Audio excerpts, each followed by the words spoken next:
Pembukaan praktek baik implementasi kurikulum Merdeka oleh Bapak Sunarmin, Ketua Kelompok Kerja Kepala Sekolah atau KKKS Kecamatan Punggur, Kabupaten Lampung Tengah. Bapak Sariman selaku KKKS Kabupaten yang kami hormati, wabil khusus Bapak Santo selaku KPTD SD 1 Sidomulyo yang dalam hal ini selaku tuan rumah di dalam penyelenggaraan yaitu kegiatan IKM ataupun berbagi praktek baik yang kita sama-sama nanti kita akan ikuti bersama, yang akan materi tersebut secara tunggal yang akan diberikan oleh Pak Sariman. Yang pertama, penjelasan oleh narasumber berbagi praktek baik tentang ATP atau alur tujuan pembelajaran. Alur tujuan pembelajaran ATP yang dulu namanya istilah dalam kurikulum Merdeka, tapi dalam kurikulum 2013 disebut silabus. Sekarang namanya ATP dikembangkan dari capaian pembelajaran. Nah, dalam capaian pembelajaran itu ada dalam sekolah dasar, ada fase A, fase B, dan fase C. Fase A diperuntukkan untuk kelas 1 dan 2, sedangkan fase B diperuntukkan untuk kelas 3 dan 4. Fase C diperuntukkan untuk kelas 5 dan 6. Dalam satu fase sekolah, itu memuat capaian pembelajaran yang sama, yang nantinya dikembangkan oleh guru menjadi tujuan pembelajaran. Hitungan jumlah benda yang ada di sekitarnya dan menetapkan tentang konsep hitungan. Kemudian profil pelajar Pancasilanya yang kita tanamkan kreatif, ya. Kemudian sarana prasarananya apa? Gambar. Sedangkan tes diagnostis kognitif dilakukan oleh guru pada setiap materi yang akan diajarkan, bertujuan agar guru mengetahui pemetaan pada setiap peserta didik sejauh mana perseroan didik sudah mengetahui materi yang akan diajarkan, sehingga guru akan mudah memberi bimbingan kepada peserta didik. Apa isinya? Ini kita rubah sekalian. Tipikal, ya, tipikal.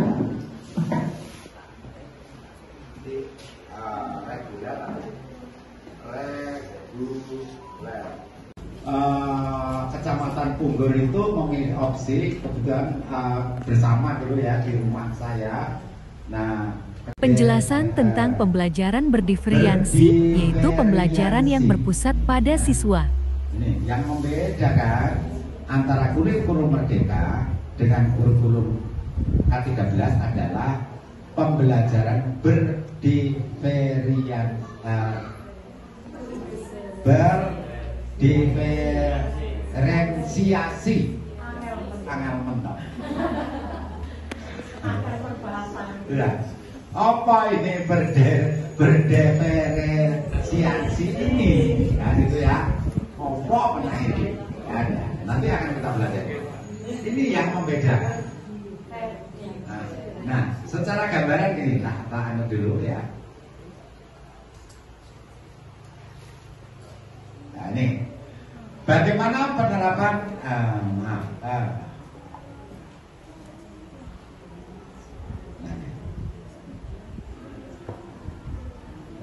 apa pembelajaran berdiferensiasi, ya?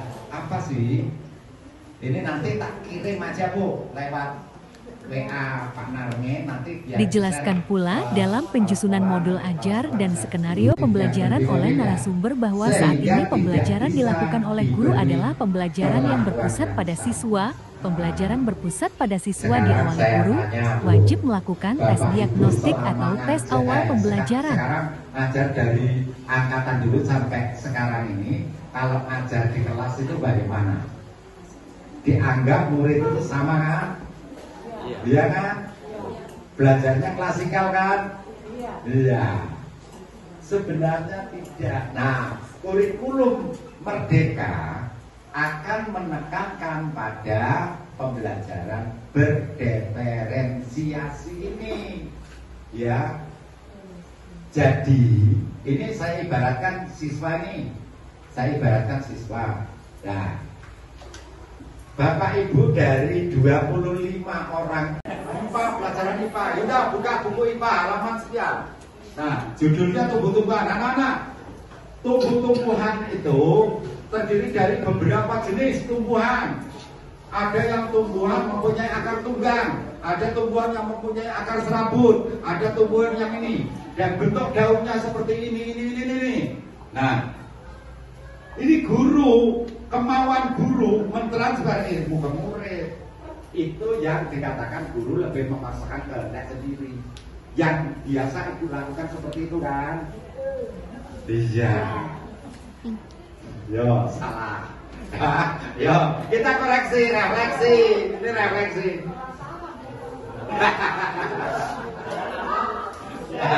Kita refleksi sekarang. Ya.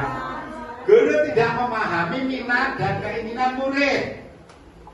Ibu pernah mengecek keinginan muridku si tadi Pak Marwan tadi seperti apa? Pernah tidak? Tidak. Orang pokoknya dianggap sama ini gitu.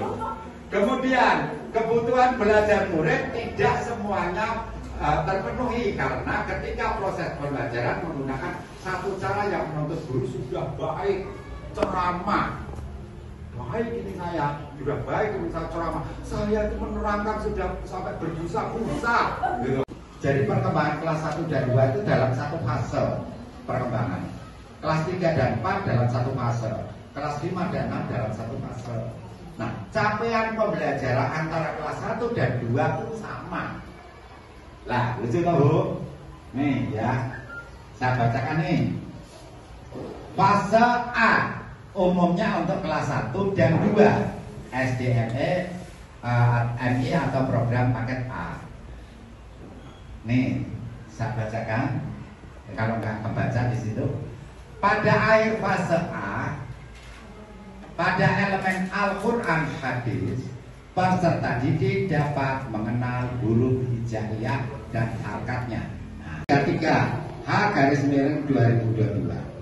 Inilah SK untuk capaian pembelajaran semua jenjang.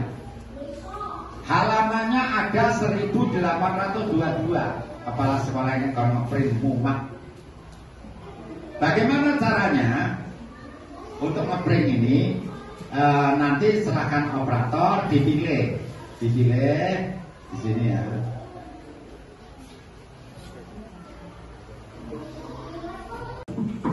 Ya, tepuk pagi, tepuk siang, tepuk malam. Ya, tepuk pagi, tepuk siang, tepuk sore, tepuk malam. Nah, ada. Lagi, ya. Lagi. Kata aku cepat ya kali. Tepuk siang, tepuk pagi, tepuk sore. Ya, itu masih ada kan, belum konsen ya.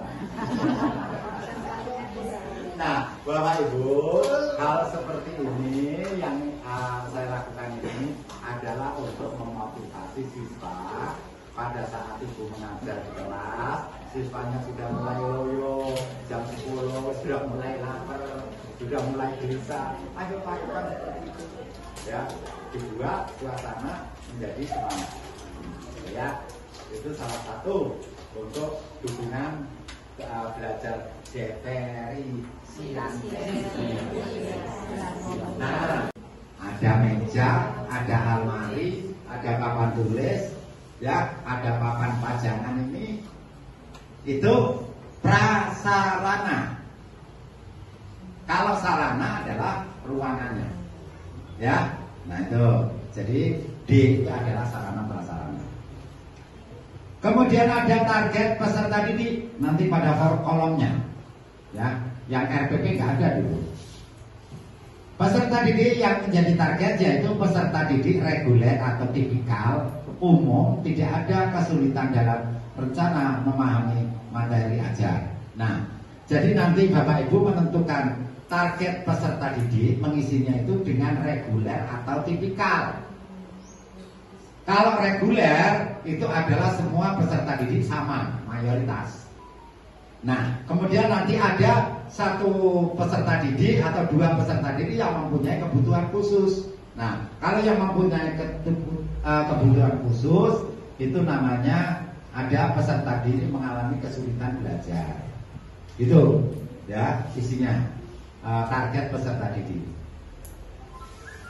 Pelajaran Pancasila nanti akan dimasukkan ke dalam udah masuk di dalam capaian pembelajaran. Dari capaian pembelajaran nanti akan dikembangkan lagi menjadi alur tujuan pembelajaran. Nah, dari setelah masuk menjadi ATP, masuklah kepada modul ajar. Berarti profil pelajar Pancasila ini nanti akan tertanam kepada jiwa anak, gitu ya. Sampai oleh siswa di akhir fase. CP terdiri dari 6 fase AF atau tahapan yang meliputi seluruh jenjang pendidikan dasar menengah. Jadi A sampai F bu fasenya itu. A itu mulai SD. Kalau PAUD belum ada fase ya. Nah, mulai ada fase itu SD sampai jenjang SMK. Prinsip menyusun modul ajar dan prosedur menyusun modul ajar ya. Nih sesi kita sekarang nih. Sekarang